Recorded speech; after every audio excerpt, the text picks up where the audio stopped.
XJ Talk Show. It's on. Now.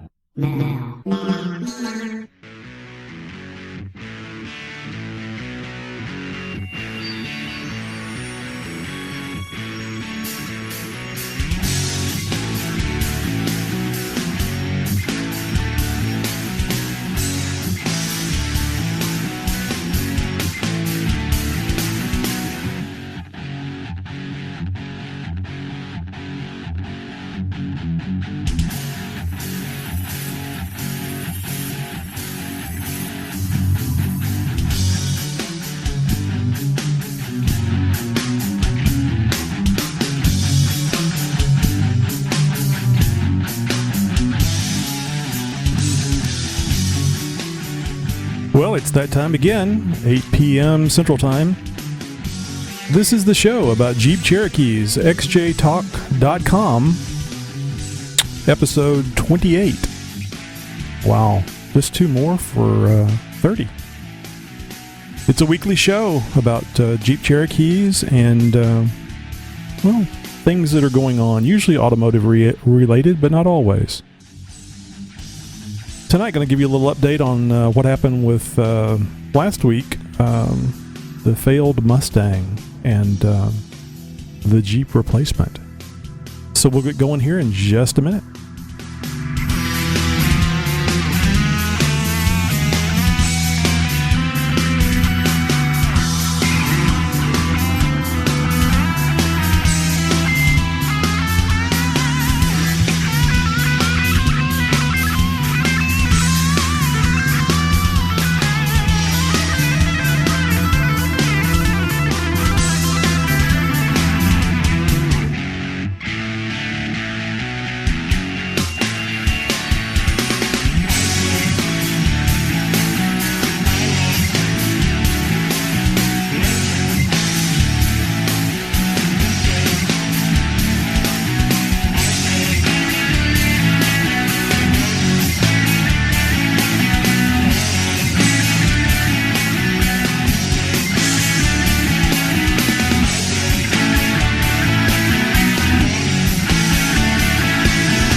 Okie dokie. Well, I was just chatting with a potential caller. We were trying to get him on here for the last several days, and due to various things, including me being lazy, we haven't done it. So we'll get to that here in just a second.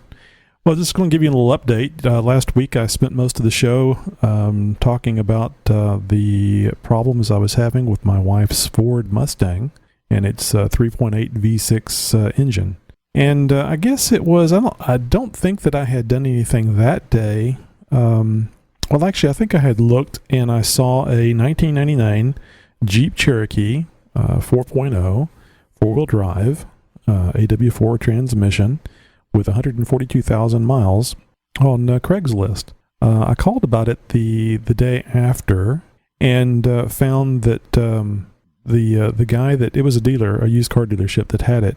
And he had just bought it from another dealer, which kind of concerned me. But anyway, he had just bought it from another dealer, and he wasn't aware that it was a four-wheel drive. I was looking at the ad from the original person that had placed the Craigslist ad. So anyway, I went over there, and it was over there close, relatively close to where I work. So I drove over there during lunch and had a look at it, and the paint looked pretty bad. Not like it was showing through, but just wasn't all nice, bright, and shiny. And the guy said that he thought it had been sitting outside in the sun quite a bit. The interior looked very nice. The engine ran very well when I test drove it, other than a little bit of wiggle, which I later attributed to a very low tire. It was very smooth, and boy, it had a lot of get up and go to it. So I spoke with my wife and made the command decision to purchase it. So we are now a two Jeep XJ family. The 1998, which is the bright red one, and the 1999, which is, I think they call it the chili pepper red. So that's pretty exciting, other than having two beasts to feed. A member was able to get me a build sheet for the 99 even before I bought it, and I was able to see that pretty much all of the options that we have on the 98 we have on the 99. It didn't have the upcountry tow package. I'm sorry, the upcountry package or the tow package like the 98 did. So no factory skids, no fog lights, and no tow hooks. But luckily, since I have a custom front bumper on the 98, I still have the tow hooks and the fog lights and, various and sundry goodies. So I'll be putting all that stuff on the 99. So far, I have found out how to get rid of the grays off the body side molding, and because it's not painted on the 99, it's a 99 Sport, and I've got it back to a pretty good shade of black, and was able to polish out using some polishing compound and a little machine, able to get the paint looking pretty good. It's got some spots. I was a little surprised I can't find that chili pepper red anywhere. At least two of the auto parts places that I tried, they kind of skip over it. I guess it's not a real popular color. I was lucky that they had I think it's PR4, which is the bright red, the poppy red that is the color on the 98. Well, let's see if Dalton's ready to call. Actually, he's in the chat room, and he's asking what the number is, which is a good opportunity for me to give you the number. If you would like to call in and leave some feedback, we have a voicemail set up. We're actually going to be using it to take calls right now, at least a call from Dalton. But you can call any time of the day or night and ask your question and have it played on the show, more than likely. That number is 530-675-4102. That's 530-675-4102. If you don't want to call the voicemail, you can send a email to Mutteroy at xjtalk.com. That's Mutteroy at xjtalk.com, and we can read your question or comment on the show. You know what, Dalton? I don't think I have that set up where it will actually ring through. I think you'll go straight to voicemail because I wasn't going to take calls tonight. If you want to put your phone number in the chat, I'll just give you a call. He's probably already gotten the voicemail, and he's leaving a message saying, "Hey, pick up." Yeah, it is going straight to voicemail. For some strange reason, I thought that I could just magically will it to redirect to the home phone, and that, of course, that's not going to happen. It's going to require me to do some typing and logging in and so on and so forth. So if you want to just shoot me your number, I can call you. So if you just put it in chat, if you don't want to put it in chat, that's fine. I can turn it on where when you call the 530 number, it'll come here. You let me know what you want to do. So it looks like the tires need to be replaced on the 99. It's okay. Oh, and the air conditioner doesn't work. I tried charging the air conditioner, and I was unable to do so. I'm going to be going over to a friend's place this Saturday, hopefully, and we're going to see what we can't do with it. Replace some O-rings, and need to go buy some R132. I think it's 132. Got to go buy some R132 before Saturday, so probably Friday. And hopefully, all things will go well, and my wife will have air conditioning on her 99. I was talking to her about, I pretty much have all the parts. I got pretty much all the parts. Oh, Dalton says he's going to have to take off. So no call from Dalton tonight. He has a really nice, I keep forgetting what it's called, the basket that goes on top of the Jeep where you can carry various, it's really, I guess, like a luggage thing, but several people put tires and, thank you, roof rack. It's so simple. Dalton built a roof rack, and he doesn't have a welder, so he made it out of electrical conduit using pre-bent 90-degree elbows and those little sleeves that have the screws so that you can connect the pipes together. and it worked out really nice. He painted it black, and he attached it to the existing roof rack on his Jeep Cherokee, and he says solid as a rock. Very impressive, because I think the total parts outlay was $100, and it looks very similar to a basket that you would probably see for $300 or $400. It was a bit of a risk on his part. I mean, he had to think about it. He had to go buy the parts and then put it together and have it work out. But that's kind of the fun of trying something like that, is getting the stuff, putting it together, and having it work out well. So hats off to Dalton, and you can see that build on xjtalk.com. All you have to do is just jump over there, and if you scroll down, it's at the very top of the articles, which is towards the bottom of the front page. So just go to www.xjtalk.com, and you can see Dalton 4x4's article about building a roof rack with no welding. Means pretty much anybody with minimal skills and $100 can have a roof rack and look like one of the expensive roof racks that you might buy from Quadratech or one of the other sites, even one of our vendors that carry roof racks. So anyway, I'll go back to the 1999. I'm pretty excited about that. The paint was able to be rejuvenated, and it actually looks pretty good. It passed the wife test as well. After I got done with the buffing machine and the polish, what do you call that stuff? Not rubbing compound. After I got done with the little I want to call it an orbital sander, because it's got a big buffing pad on it, and it kind of moves around in an oblong pattern, so you don't get any circular patterns in the paint. But it shined that up really well. It didn't require very much effort either. Now I did eat through that polishing pad that came with the unit. Before I could get done, I was working on the roof, and I got done. I got about 2 feet, maybe 2 feet, from the back in, and about 2 feet from the front in on the roof. So there's a nice section up there on top that really looks bad. But I got all the sides and the back hatch and the hood, all that done. So it's pretty shiny. It looks pretty good. It looks a lot better than what it looked when I went over there to test drive it. So far, I'm very happy with that. I'll be a lot happier once the air conditioning's working, and happier still when we get some good tires on there. Oh, I think I was mentioning the lift kit. Since I've been upgrading the 4.5-inch rough country lift that I purchased and put on the 98 a few years ago. I guess it's coming up on 3 years, maybe 4 years ago when I put that on there. I've upgraded the upper and lower control arms with Ironman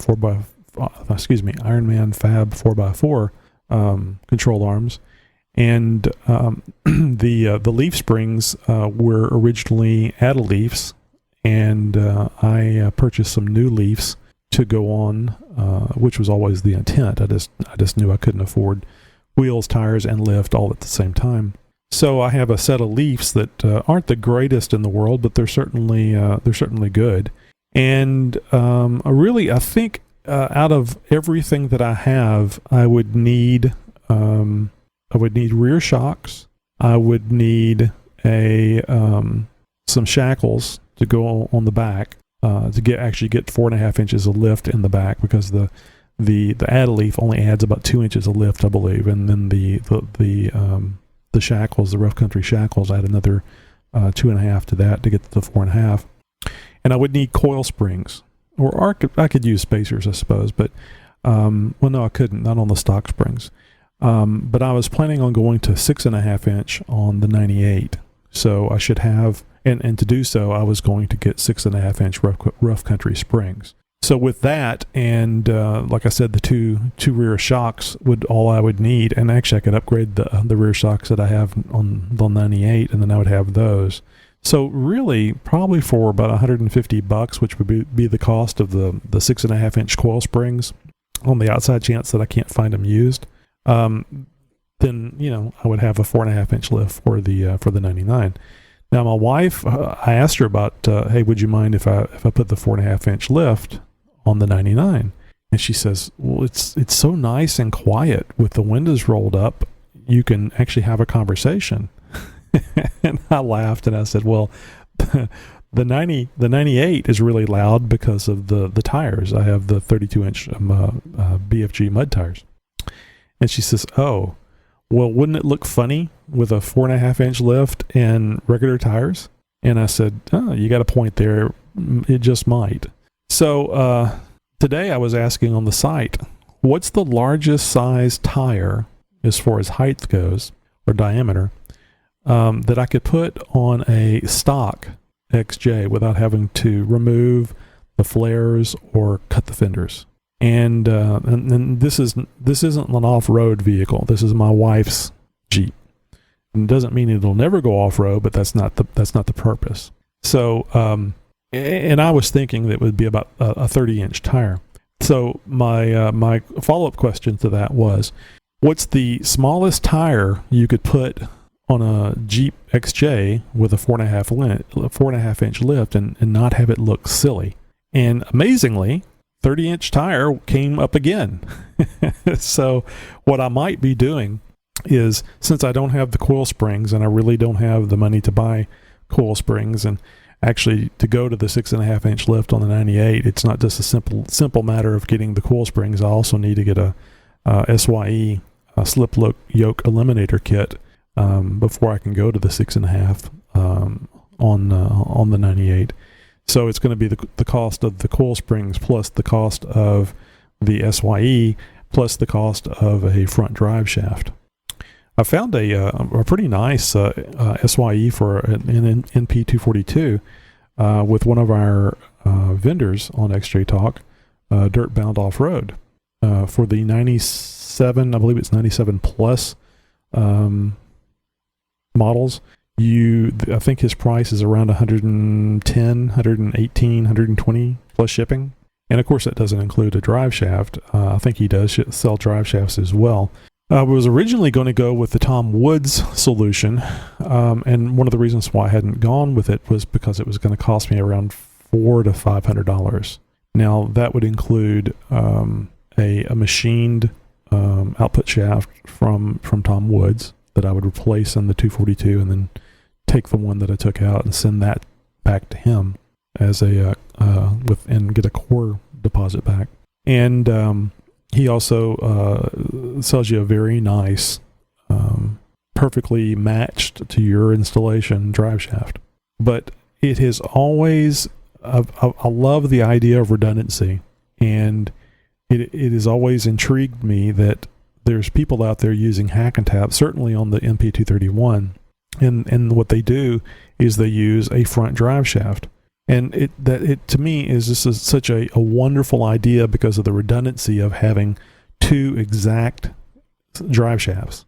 So, in a four-wheel drive, of course, you can, especially with an SYE, you can get yourself home, or in an emergency situation, you could lose a drive shaft and still be able to move forward. And backwards too, but I mean, you'd still be able to get out of harm's way. Or if you're off-road, get it back to the road, get it back home, do some work, whatever you need to do. Of course, I'm thinking in an emergency situation is probably when most everything bad's going to happen. So, whereas I do really, really like the Tom Woods stuff, and I know he has very good stuff, and it's very, very much well worth the price. I think I'm going to go with the Dirtbound Offroad solution on the SYE, and go with that Hack-n-Tap and make use of a second front drive shaft. Nothing like having two of the same, and it makes your options, in my mind, it makes your options a little more open. And I think we all face those situations where we need options from time to time. And I perhaps worry a little too much. And one of the things I posted today was I posted up a poll about basically how do you determine whether or not you go wheeling. And if your off-road vehicle that you go off-road to have fun in, if that's your daily driver, one that gets you back and forth to work or to the grocery store or even drops the kids off at school, how do you determine it is a good idea or a bad idea to go off-road? Now, certainly people that have gone off-road, a lot, have a very good feel for what they can and can't get away with. I mean, for those of us that have driven on the streets for years, we have a very high confidence of, will I be able to get back and forth to where I'm going today? So I think a lot of my trepidation about taking my daily driver off-road is simply I just haven't done it that often. I've gone 3 times in this vehicle, in the 98 vehicle, and it's worked out very well. The problem that I usually have is I get a little too caught up in the in the fun of it and the challenge of some of the things. That's how I bent the rough country track bar. I was trying to get up an embankment, and I tried, and even put it in. I took it out of full-time four-wheel drive and put it in part-time, and still couldn't get up that embankment. But I got to use the winch to get out of there, and that was fun too, because that was another piece of equipment that I had purchased and put on the Jeep to use, and it certainly was nice knowing that I could get myself out of the situation, even if I couldn't drive up that embankment like one of the other xjtalk members just had. But that's all part of it. You go out there, you try, and you see what your vehicle can do, and you also learn about how to get up and over things, and what it's capable of, and what other modifications you might need to make it able to do more of the things you want it to do.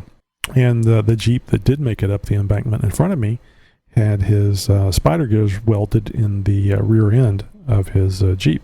So he certainly was working with a little more traction than what I was, and that just encourages me a little bit more to move towards a locking differential. And of course, my plan, like most of them, is a high dollar plan, which is to go to a ARB Air Locker, since that gives you excellent on-road and off-road handling capabilities. So that's just I guess it's around $8-9. I guess it's closer to $1,000 after you throw in the ARB air compressor that goes with or that matches that air locker. And then it probably would be another $300 or $400 to have the air locker installed, because it requires the rear end ring and pinion to be removed from the carrier and put on the air locker, and then installed and adjusted so that it wouldn't so the ring and pinion don't disintegrate each other. I never realized how critical, and I was there whenever they put the 456 gears in my in the front and rear axles, and I was a little surprised how complex that whole thing is. How the critical interface of those two things, how critical that those things are, so that it doesn't those two pieces of metal don't tear each other up, or have pieces flying off of it because the stresses are too great, etc., etc. So I would like to know how to do that, and I know that it's possible to learn it. I'm sure I'm capable of it. It would be. I don't plan on doing it that much. I think it'd just be more expedient to have it done. But I would be looking at probably around $1,500 just to put an air locker in the rear of my Jeep. But boy, it would be nice. It probably would have been enough to get me up that hill. And then, of course, later on, get another air locker to go into the Dana 30. Unfortunately, because the makeup of the Dana 30, it probably would require. I could get by with the axles that are there, but it probably would be the best thing to put in some chrome moly axles on the Dana 30. And I've pretty well settled down to the point now where when I replace the tires, I'm not going to go with 35s. I'll go with 33s. and be reasonable. So the chrome body axles locked on the Dana 30. It should survive. Should survive most anything I could do to it. At least that's what I'm reading, and what people keep telling me is a good thing to count on. So we'll see. And that's kind of a long-term thing anyway. I mean, don't know how long that's going to take. If engines keep messing up, like in the Mustang, and then I have to go out and buy a replacement vehicle, it might be a long time before I could even get tires for the 98. So I'm going to take a quick break, and I'm going to see if I can get this phone line set up just on the outside chance that we might want to have somebody call in. So we'll be back right after this.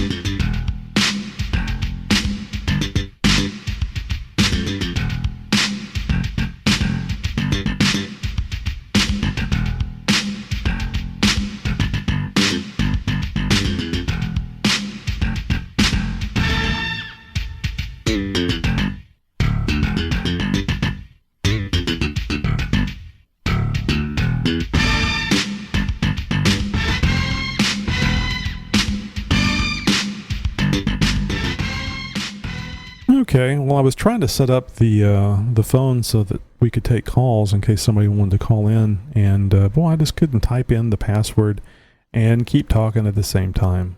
I've often said multitasking is an illusion. I don't think anybody can do more than one thing at a time. You can practice and I believe give the illusion of it, but nah, I don't think anybody can do the multitasking. I mean, right now I'm having a hard time just trying to update this thing so that the phone number will show. So here we go. If you'd like to call in, you can call in at the number that you see there on the screen. It is 530-675-4102. 530-675-4102. Or you can also call on Skype. I think I got the Skype thing working right. And Skype's real easy. You just call xjtalk.com. And I was kind of hoping that Jensen, XJTalk member Jensen, was going to call in tonight. He had sent me a private message and said he wanted to try out Skype. And I said, hey, the show's at 8 p.m. Central. Give me a call. And we'll just try it out on the show. And I don't know. He's in Canada, and I don't know what... if their time is the same as our time here, they may be on the metric time up there, and I don't know how that translates out into regular God, the imperial time that we use, God's time. So let's see. Looks like Jeep 4x4 Hunter has joined. Hey, I hope that some of those answers that you got on the 89 that you were looking to buy off of Craigslist were helpful. There was several people on there that I thought had some good input. Jeep 4x4 Hunter was chatting with me on Facebook, which, by the way, XJ Talk's on Facebook. Just Facebook/XJ Talk and friend us. Anyway, we were chatting on Facebook, and he said he was looking at a 1989 Jeep Cherokee here in the Houston area. And I think that the price tag on that thing was $2,000 or best offer. And since I had just purchased a 1999 with 142,000 miles for $2,500, I thought that might be a little high, depending on what mods had been done to the 89. Now, the only Jeep Cherokee that I've ever had is the 98. So I lean towards the 97 plus body styles.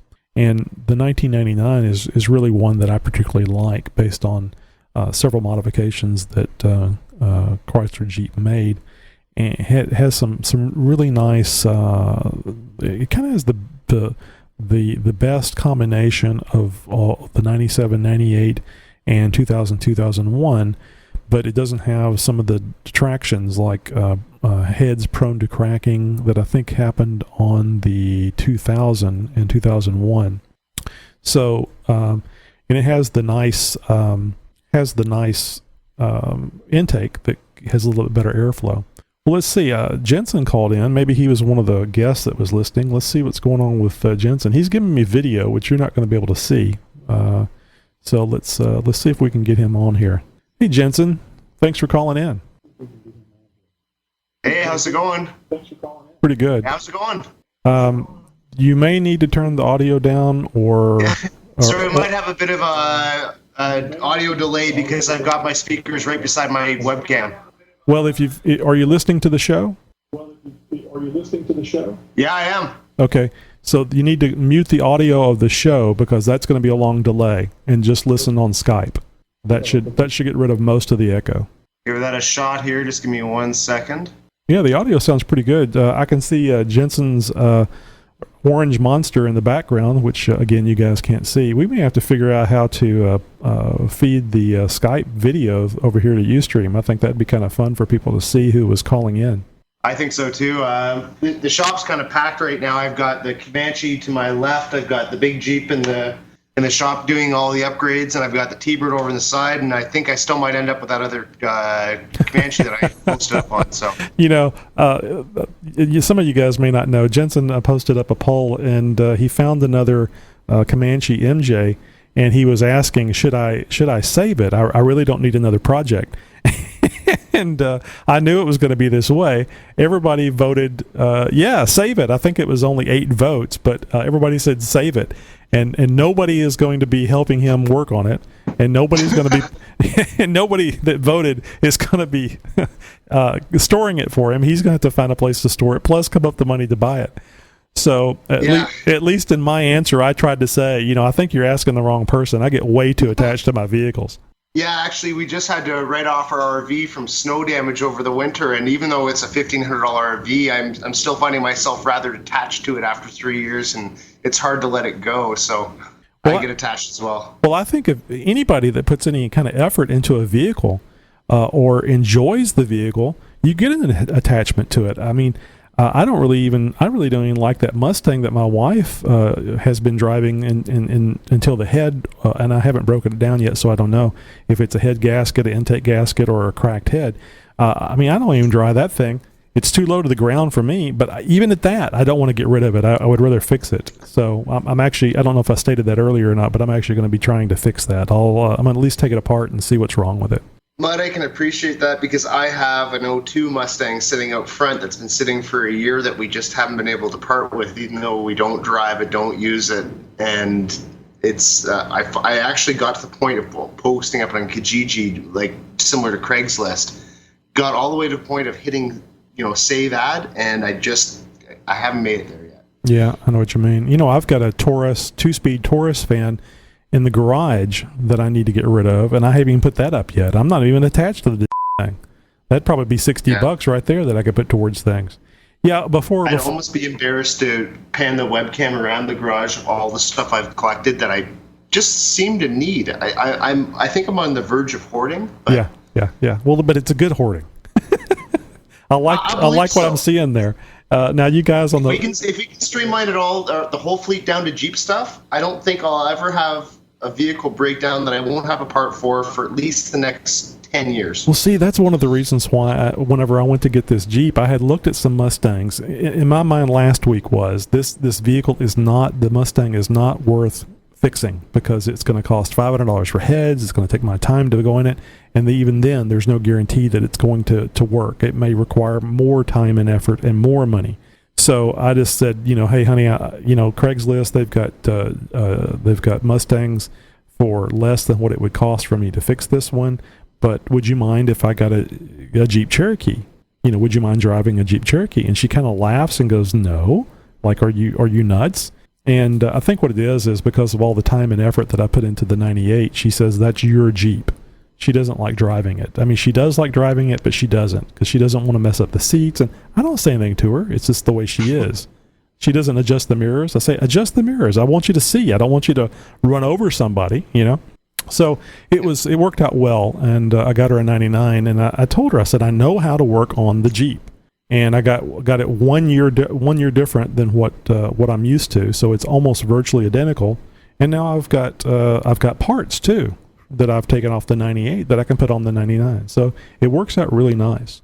We've got a great excuse to get a bigger lift for yours because you can reuse that one in hers, and then she can see better in traffic. And she really likes that. She's 5'2", and other than getting the back of her pants wet when she's getting out of the 98, she likes sitting up high.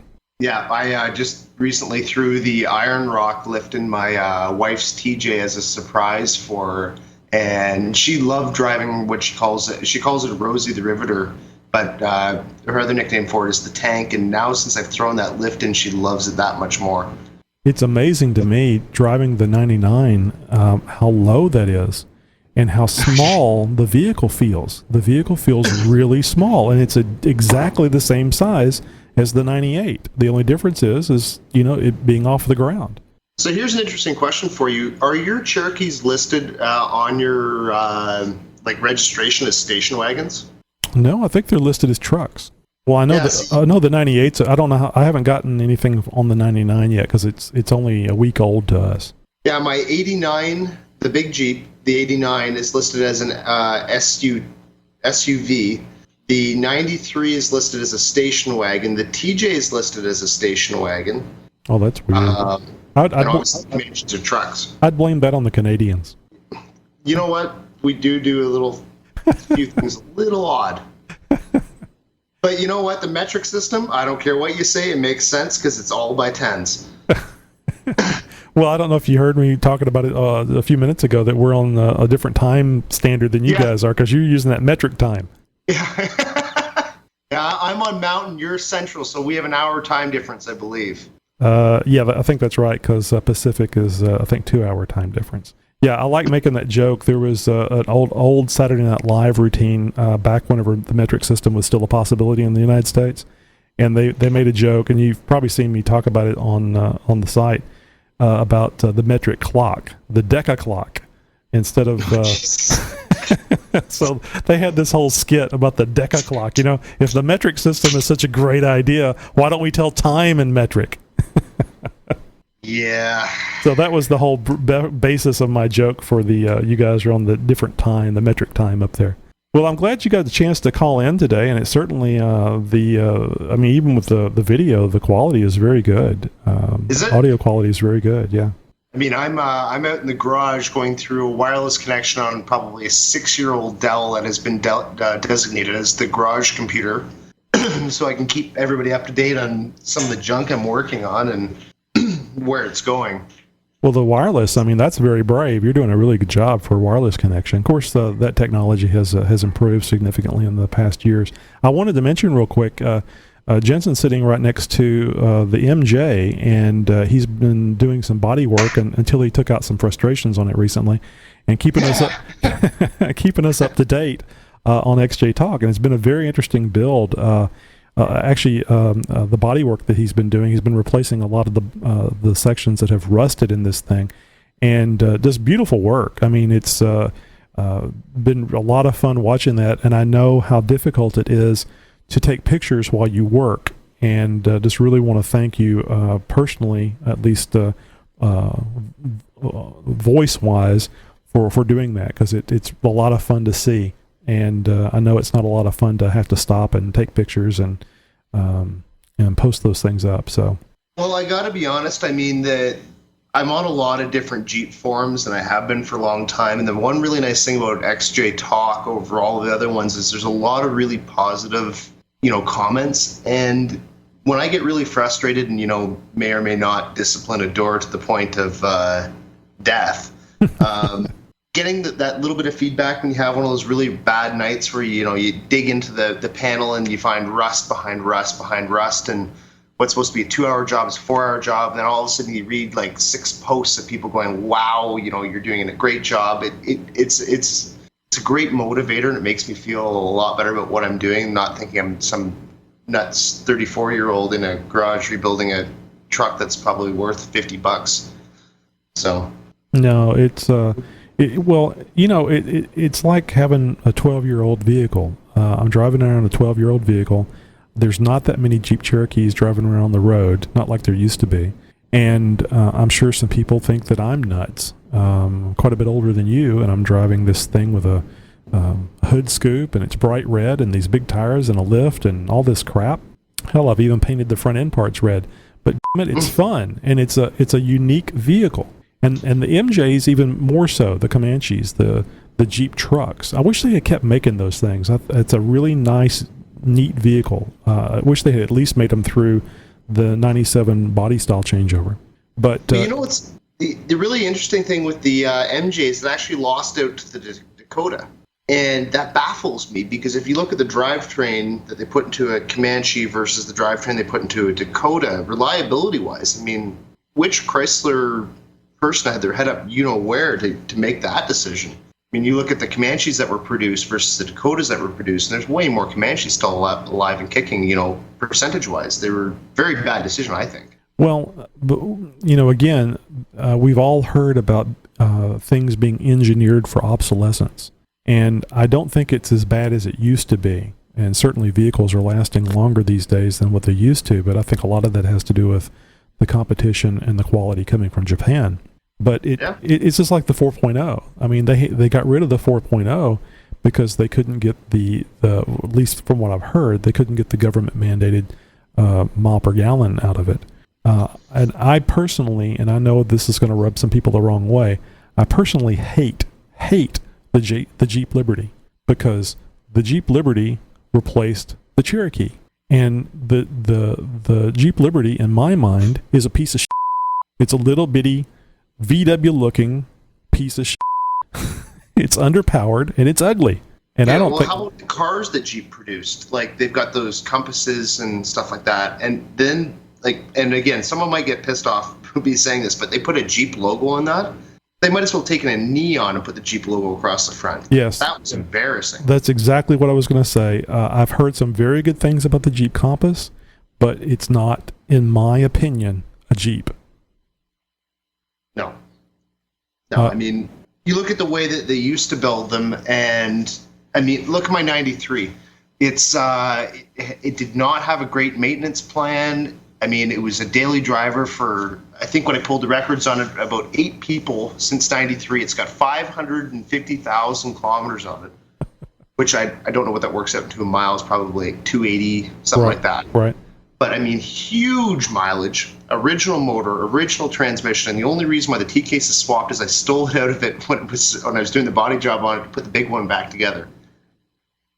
I mean, the body was shot, but it was a gas station fine. The guy rolled in with the passenger side pushed to the door, or the door pushed to the side of the seat. And I looked at this truck and said, "How much do you want for it?" He says, "You can have it." He dropped it off. I looked at it, and looked at the odometer, and went, "You went 535,000 kilometers and you're still original? I have to fix you just to see how far you'll actually go." Yeah.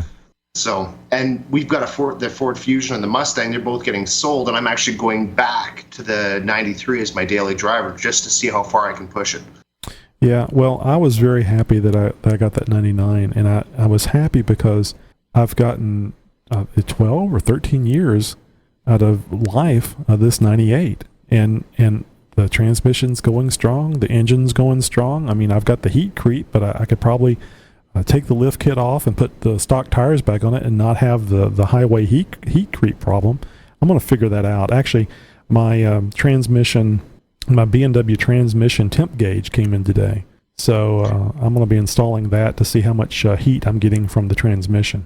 Are you still running it into the rad, like the factory trans cooler? Yes, and one of the things I'm doing with this is because if you've noticed on my post, I'm a real nervous Nelly about doing things to the Jeep that aren't that I can't measure or aren't proven.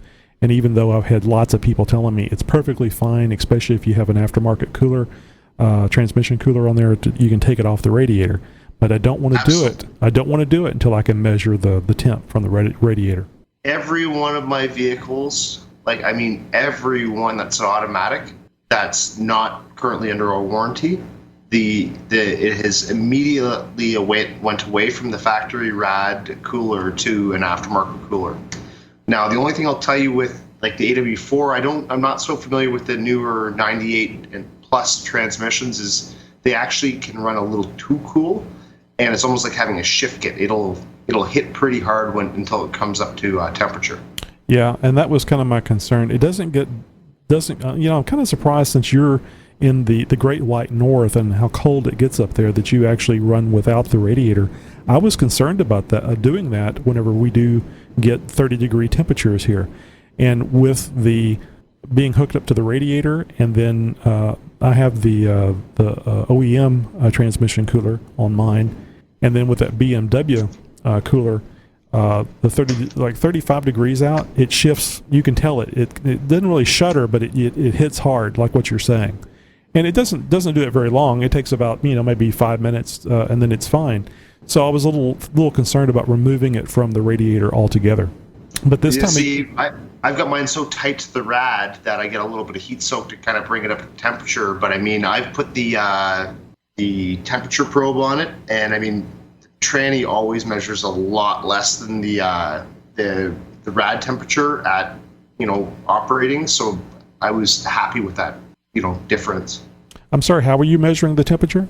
I've got one of those laser temperature gauges. Yeah. So I use it like when I mod the engines and stuff like that. I'll use it and run it down each individual cylinder on the exhaust manifold to make sure I've got an even burn, that I'm not running lean in a cylinder or something like that, because that burns pistons up really quickly. Right.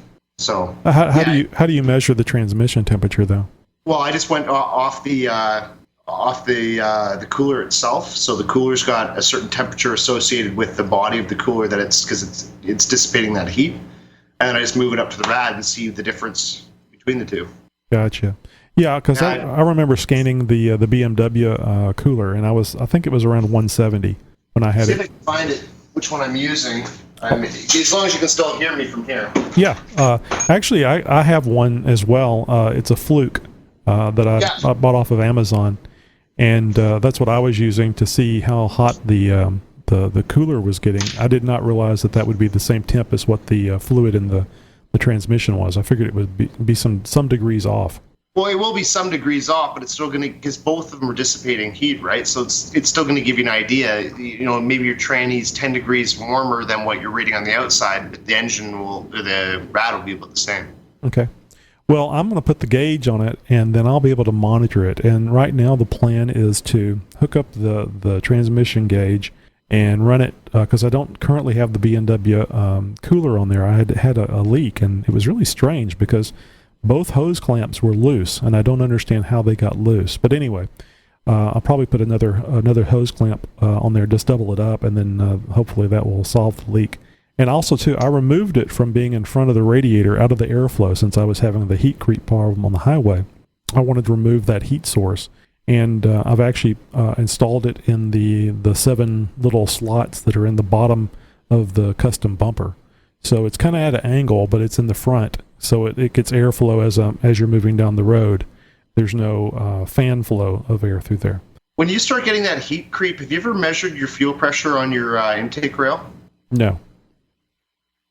You can go down to pretty much any parts store, get a fuel pressure gauge, measure yourself when you're at cold startup, when you're idling, and then go for a drive and wait till your engine starts to creep and watch your fuel pressure, because I know I fought with the big one for a very long time of a similar heat creep where, I'd get in around the 100 on the gauge, and then it would start to climb up, and then the engine would actually start to run rough, and I thought it actually had something to do with the temperature, but it was actually my fuel pressure was dropping so much that the engine was running lean, causing the EGTs to go up, which meant the whole engine temperature came up, and then because the fuel was so lean, it was actually starting to stutter. Right.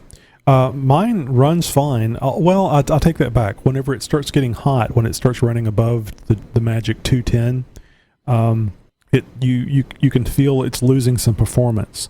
And since I've put a lot of effort into the modifying the cooling system, even on the hottest days, it's very peppy, and I don't feel that loss of performance. I really don't notice it unless I get on. Well, I've fixed it, except on the highway, and on the highway with the air conditioner on, it gets too hot. where it starts affecting performance, and you can smell the heat once you get to where you're going. You can smell it. So, and that's only with the AC on. You've got the second fan, and it's coming on properly. Yes, I actually have a bypass on it. So that's the thing I've done most recently, which helps surprisingly. I guess somebody had made the observation that it probably is, with the electric fan off, even running at highway speeds, it's probably acting as a block to the air flowing through that part of the radiator. So whenever I bypass it and turn it on, now even though it's not going to be sucking the air through there faster than the air is being pushed through there, at least it's not impeding the airflow as much as it was. Now, I don't know how true that is, but I do see cooler temperatures with the electric fan on constantly at highway speeds. Now, the other thing I read up one time, and I've never actually researched it because I run aftermarket fans on the big truck, but was that there were certain models of, I can't remember if it was Grand Cherokee or certain Cherokees that actually had more fins on the fan. Oh, that's interesting. So more fins, obviously higher airflow. Right. Like I run 2 aftermarket cooling fans plus the stock Cherokee fan. So I try to keep it really cool. Mm-hmm. Yeah, well, I'm a big believer in that. Now, one of the things I did, I put in the heavy-duty Grand Cherokee fan clutch some time back, and it did make a difference at low speed.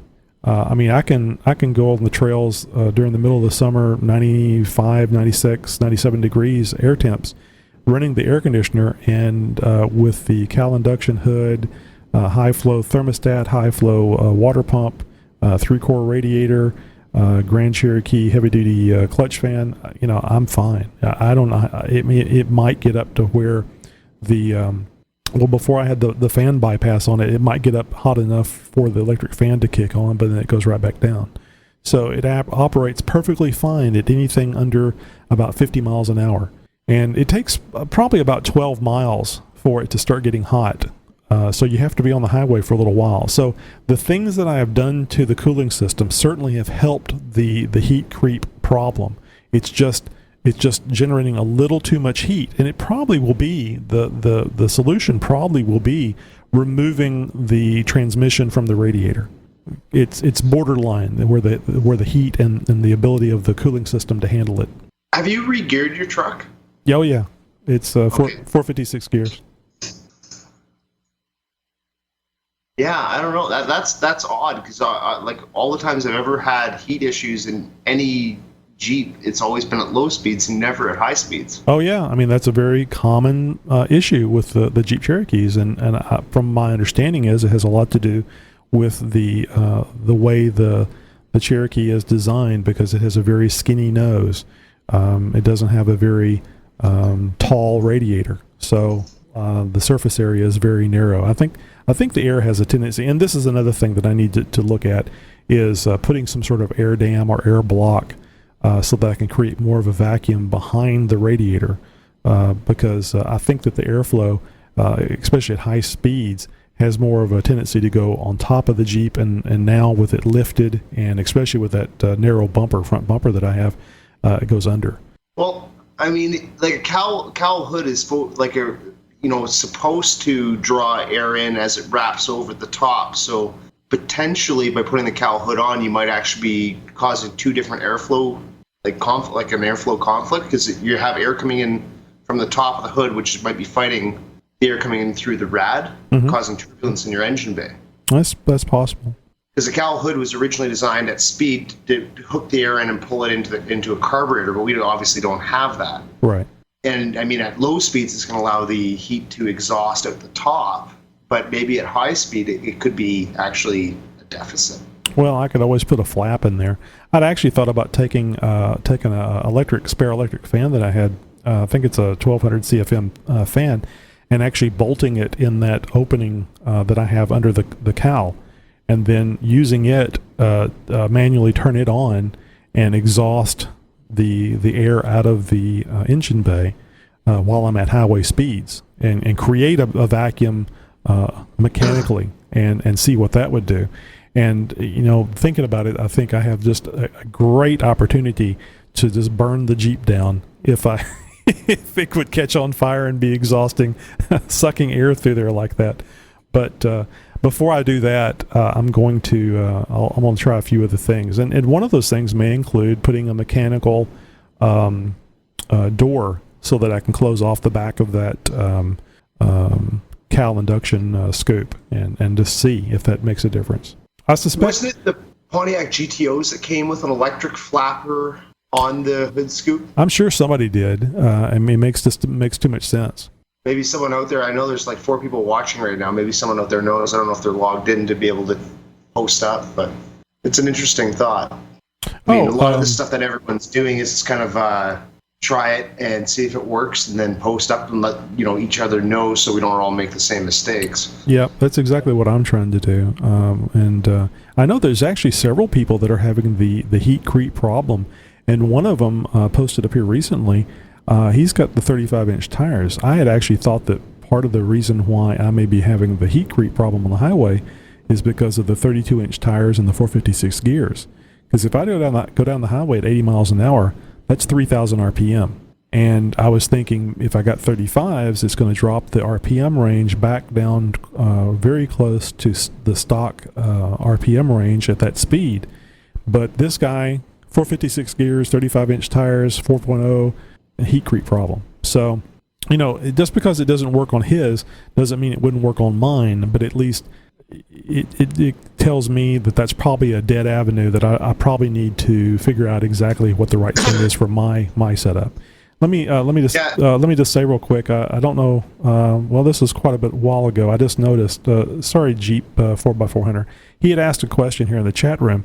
He wanted to know what you think of the 1989 Jeep Cherokees, because he's looking at one here in Houston on Craigslist for $2,000. I don't know if you saw that post up on XJ Talk. Yeah, I did. I apologize. I've been so swamped busy that I haven't been able to post up as much because the economy's obviously picked much up here in Alberta with the oil field, and I do the welding side of it. So I supply a lot of companies with their products, so it's been a little crazy. But the 89, honestly, there's a couple key features of each one that I found. I mean, the 98 to 01 has the strongest chassis that you'll get, hands down. The earlier, like Reenix style ones, they didn't have as much power, but the body life on them usually, like when you get into like the rust belts, I find that they don't rust as much as the 92 and newer. So it's kind of a toss-up. I mean, if you don't mind doing a little bit of rust repair, because I know like the 93 that I have was horrible for rust. 95s were horrible for rust, especially in the floors and the A-pillar at the top. But, I mean, my 89, I have beat the absolute snot out of it. Since the day I bought it, I paid $200 for it, and I've been building it for 6-7 years now, and it's still going strong. I have replaced the engine with a 95 engine, but I kept the Reenix system. There's a few issues with the Reenix, depending if it's a stick or an auto, but I mean, nothing you can't get around. And for a starter Jeep, like your first Jeep that you're going to go out and start pounding on, they're really simple to work on. Mm-hmm. I mean, well, the 98, pretty solid overall. Yeah, the 98's not. I was real happy how simple it was too. So I was a little concerned about the price because it does, the one that he's looking at does have a 4.5-inch lift, and it does have 33-inch tires, I believe. And the Craigslist ad says there are other mods, but he doesn't go into them. But I was a little concerned that $2,000 for an 89 was a bit high. What's mileage on it? I don't recall. Jeep 4x400. Did you happen to know what the mileage is? I don't remember if he had said it in the Craigslist post. I don't know now. IDK. Yeah. I mean, I've got a kind of a rule of thumb when I'm buying a used vehicle that I'm kind of unconcerned, like I have some concerns with. My rule of thumb is I have to be able to look at the vehicle, look at every single good part that I know that's a good part, and tally it up in my head. If I have to sell this used and someone's going to lowball me, what are those parts worth? So, I mean, a 4.5-inch lift, depending on, what quality, how many dollars is that worth if you had to flog it on Craigslist, XJ Talk, another site kind of thing? Mm-hmm. How much are the tires worth? How much are the rims worth? What can you get out of the motor trans? Can you recover your money if you bought a pile? Right. So, I mean, again, looking at that Comanche, I'm going to go back to that 90 Comanche. It's a 4-cylinder Comanche, 5-speed, 2-wheel drive. they want $420 for it. It's got 4 brand new tires. I know I can turn around and sell the rims and tires for $200. Right. Because they're brand spanking new. The motor's got 160,000 clicks on it. I can definitely get $200 for it. A 4-cylinder tranny that actually still shifts is a miracle. So, I mean, you can get $250 for that. So I know I'll be in the green if that truck was a complete pile and I had to kill it. Right. So that's kind of my rule of thumb. But I mean, an 89, 4.5 inches of lift, you really got to start looking at the chassis too, because that's an older truck. If it's been wheeled for a while, if it doesn't have any kind of reinforcements, check the hatch, make sure it opens and closes easily. Look at all the door jambs, make sure they line up. What are some other bad spots? And anywhere where the floor meets the unibody, make sure you don't have any cracks in the welds, because I've chased down so many cracked welds and broken pieces in my big ones since I've been beating it that there's been a couple times where I've actually almost considered a new chassis. Yeah, I can see how that would be. Might be a necessity, especially with the way you beat yours. Speaking of which, we're a little over time, but I wanted to ask you about those motor mounts. Boy, those are some hell of a motor mounts. I'm really surprised there are so many little nipples to attach to on the side of the 4.0. I didn't realize that there was that many connection points. Neither did I. And after last year, I was a little, brokenhearted, because when I saw my block and the bosses and I realized that I had cracked a few of them, I thought I was going to have to rip the whole engine down, get another block, move the cam, remachine a block for the big pistons, move the head, do all that work again. Yeah, exactly. And I did some searching, and I came across Brown Dog after a recommendation from a guy who had run them in King of the Hammers from Pirate 4x4. And I called them up and I said, look, guys, here's what I've done. Here's the issues that I've got. What can I do? Like, can you solve my problem? And it's husband and wife team with their dog, and they were so great to deal with. And I mean, they spent a lot of time going through everything with me. And, when I went to go put them in and everything like that, I mean, the whole experience was nice. I mean, I'm still looking at the manual sitting on right in front of me on my shop desk here. And for the amount of time that it would have taken to make that, I don't know how they do it without, and still turn a profit. And just the fact that they're so passionate about what they do, it's one of those inspiring things. It's like reading a thread about, someone commenting on your work. Mm-hmm. It was just a really good thing.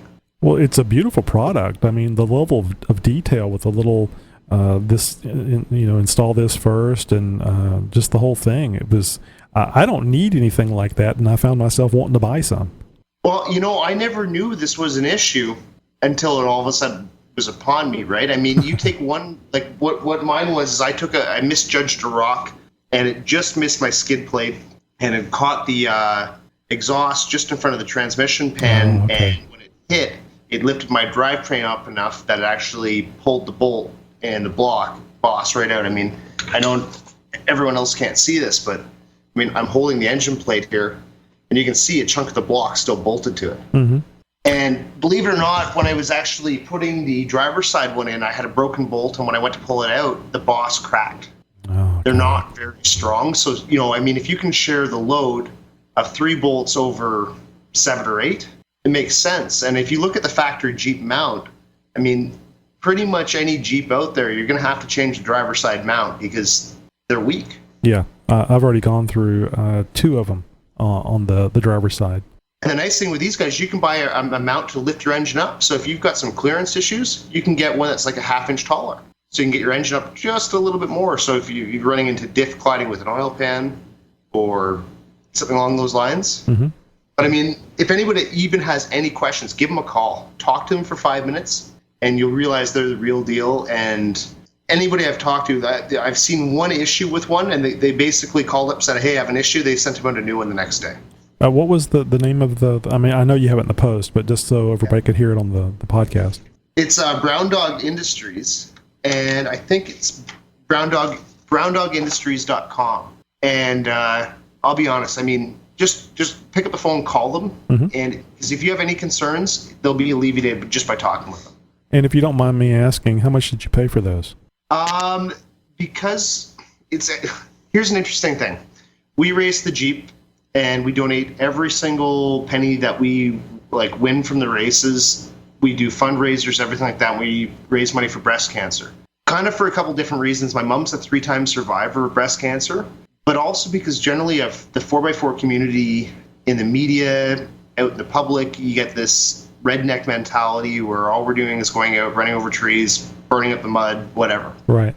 So we wanted to put a positive spin on it because we're losing a lot of trails in Alberta. Uh-huh. We lost 2 years ago. We lost hundreds and hundreds of kilometers of trails because of the media and honestly because of a couple of bad eggs. Oh yeah, of course. Turns out that the wife or the female partner, or however you want to put it, she was just diagnosed, and when she heard what we were doing, they gave us they actually helped us out a lot. So they gave us quite a discount because we don't make any money off the truck. In fact, it actually costs us boatloads every year to go out and race it. Oh, I'm and sure. Then prize money because we donate it all. Well, actually, what I meant to ask was, how much are they? Not necessarily how much did you pay. I think they're about $330 for a full set. So you look at the time, the steel, the mounts, the powder coating. Unless you're spinning these things off on a pretty quick rate, you're never going to do it yourself. I mean, I've got a plasma cutter, TIG, MIG, stick, everything in the garage. By the time I went through and engineered it, figured it all out, did it, I would have spent triple that to make them. Sure. Just from your time and trial and error. The time is the key thing. Yeah. And we're on the 30-day countdown on the race. So, and I just put buckets in for the 4-link. So time is definitely an issue. Well, I had actually asked you in the post, and we have a kind of a hard time getting a hold of one another. I don't know if it's time difference or the time that I'm on the computer and you're on the computer. So let me just ask you here. You had mentioned about XJ Talk sticker for your Jeep, and actually had posted up a picture of the die cut. Tailgate. Yeah, the one on the tailgate. And I had put in a post. I said, well, I can get you some 8x20s like what I have on my Jeep if you have a place to put them, if that's too big. And also, too, I didn't know what kind of time frame I had, which I think you just said. You got 30 days. Yeah, like the race is July 1st weekend. 8x20, God, that's... Oh, they're huge. You give me that crazy standard talk. Oh, yeah, I forgot that metric system again. See if you guys are good with the program. Wait, 12 inches a foot. Yes. So 8x20. Yeah, I can fit that on the truck. It'll be on the roof or one of the side glass, or I can't put anything down the side of it because I rhino-lined the whole truck. But I'll definitely get it on there. Maybe even the hood scoop. Well, I have some half that size now. I was just thinking, bigger's better, especially from Texas. Everything's bigger in Texas. But if it's in Alberta, which is the Canadian Texas, right? Okay. But if one half that size would work better, I can. I was only saying 2 of the 8x20s because one is like 75% the cost of 2. I can get 2 for a lot cheaper. So I can. If you'd rather have one half the size, I'm just thinking here's this radical looking Jeep XJ. It's in a race. It's bright orange. How big an XJ Talk sticker can I get on there? Well, I've given away the roof to a friend of mine that runs an auto wrecker because he figures it'll be the best advertising because he's got his money on that. I'm going to put it on its side again this year. Mm-hmm. But the hood scoop could definitely fit it, and I think an 8x20 would fit the rear doors on the glass. And honestly, if I have to look through the back glass, I'm not doing the right thing in the race. Mm-hmm. So, well, if you've got some smaller ones, let me know. I'll get them on there for sure for you. Yeah, I wasn't gonna ask to put them on because I don't have any money, and that I know that that's the nice thing about going racing. And putting your time and effort into these things is that you can either get donations or get money to help you do the race. So I didn't want to be so bold to say, hey, can you put this on your Jeep? So after you had asked me about it a couple of times, I'm thinking, yeah, I'd love to have the XJ Talk sticker on there. You get it to me, I'll get it on there. So I just want to let you know where I was coming from. I wasn't trying to get something for nothing. I appreciate I appreciate your offer because I think that all the time and effort that you put into that, you should get a lot more than some minor Jeep Cherokee website free sticker. Hey, you know what? It's all about promoting the sport, getting other people's interested, involved, and making sure that they're aware of the trails and what's happening out there and who's doing the cleanups and who's doing, the maintenance on them. We really need to put a positive spin and a positive light on four-wheeling. Yeah. So we don't get, the bad media, because it's going to take our trails away. And then what are we going to do? We're going to go crawl shopping carts at Walmart? I mean... Yep, be out there articulating on the medians. Yeah. I meant to mention this earlier. We can do some stuff on XJ Talk about the breast cancer stuff. Certainly things in the notices, advertisement for some banners about the race you're going to be in and how to donate and so on and so forth. So let's get together and work on that. I mean, I think that's a very worthy cause. I mean, I don't think anybody likes breast cancer.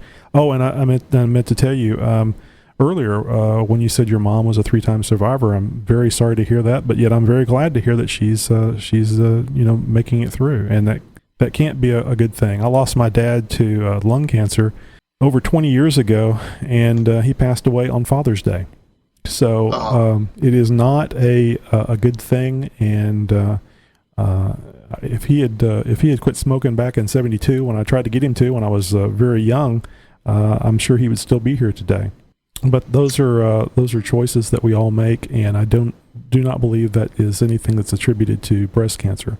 Yeah, the breast cancer, it's funny. You mentioned doing something that could help. One thing my wife is looking for, and it'll be really cool to see if we can get some shirts from the U.S., but she's doing 2 quilts this year as a fundraiser, because last year she cut her hair off, and there's not quite enough to cut off anymore. Mm-hmm.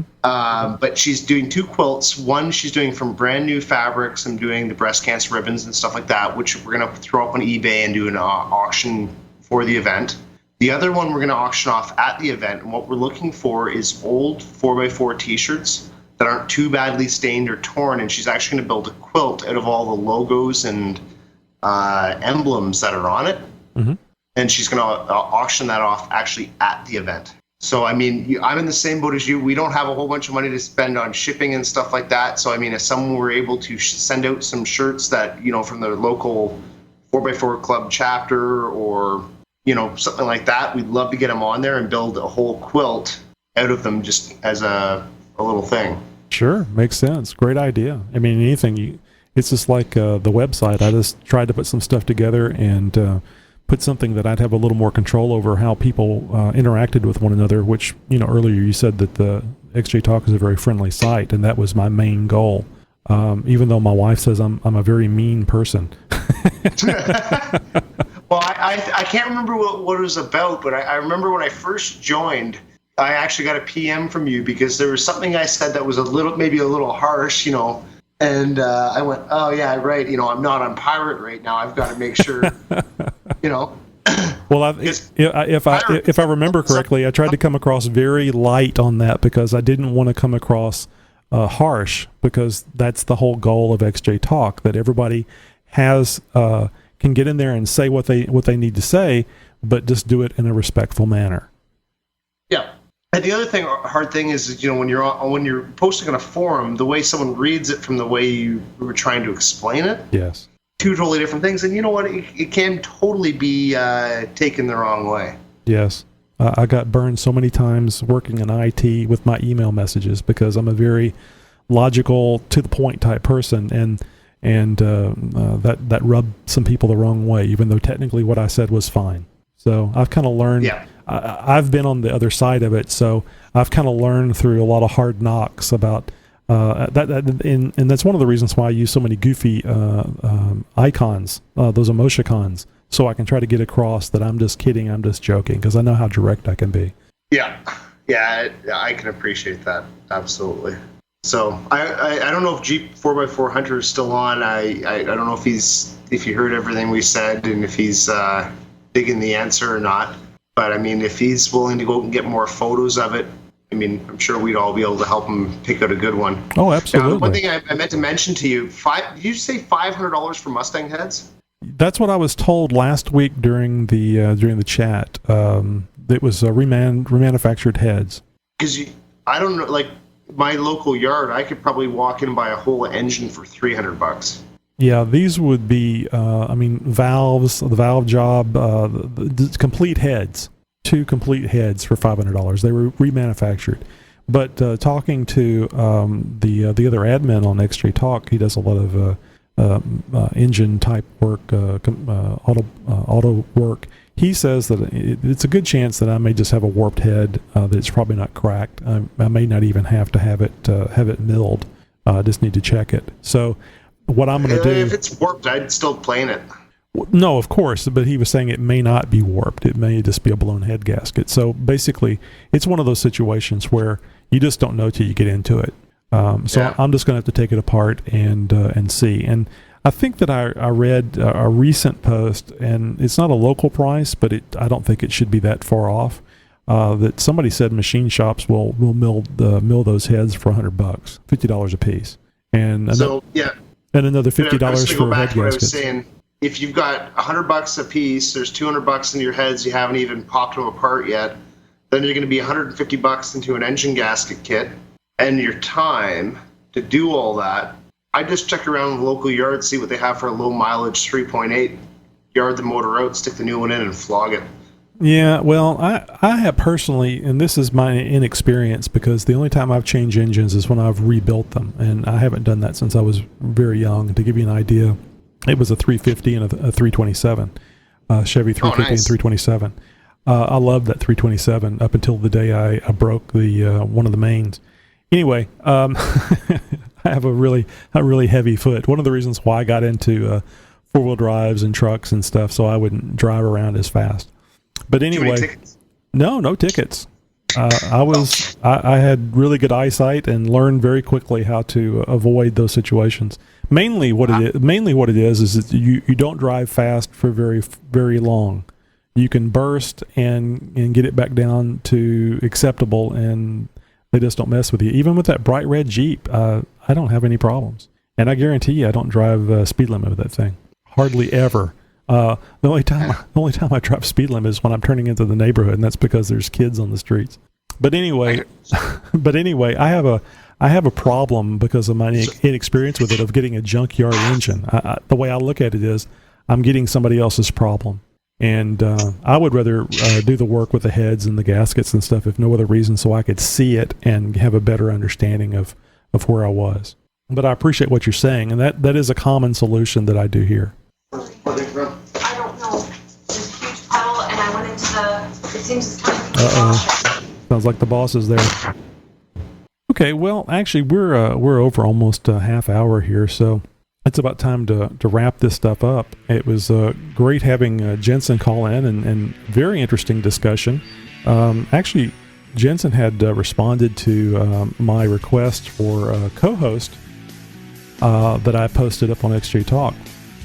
So if you're interested in being a co-host here on the show, get on XJ Talk and hit me up, and we can give it a try. See how things would work out. Basically, we would not just have a conversation between ourselves, but go over subjects that we wanted to cover on the show, and even interview a guest. So I think it could be a lot more fun than hearing one guy ramble on. I mean, hearing two guys ramble on is always more interesting, right? So if you have a Jeep Cherokee, you need to join xjtalk.com, and you can look me up, Motoroy. I neglected to mention my name's Tony, but Motoroy is my name on xjtalk.com, and we have a lot of fun there. If you're already a member, thanks for joining. Tell people about our podcast. Tell people about xjtalk.com. The more the merrier, and post up. The more you post, the more people are going to join, and the more we're going to have not only the fun, but more information about how everybody is doing things on their Jeep, what problems they're having, and more importantly, what are the solutions. So guys, make sure you join us next week. We're on every Wednesday, 8 p.m. Central Time. And this is Jeep Cherokee, xjtalk.com. So until next week, Have a very good week, and man, I hope Texas gets some rain soon because it's very dry here. See you guys. Thanks again.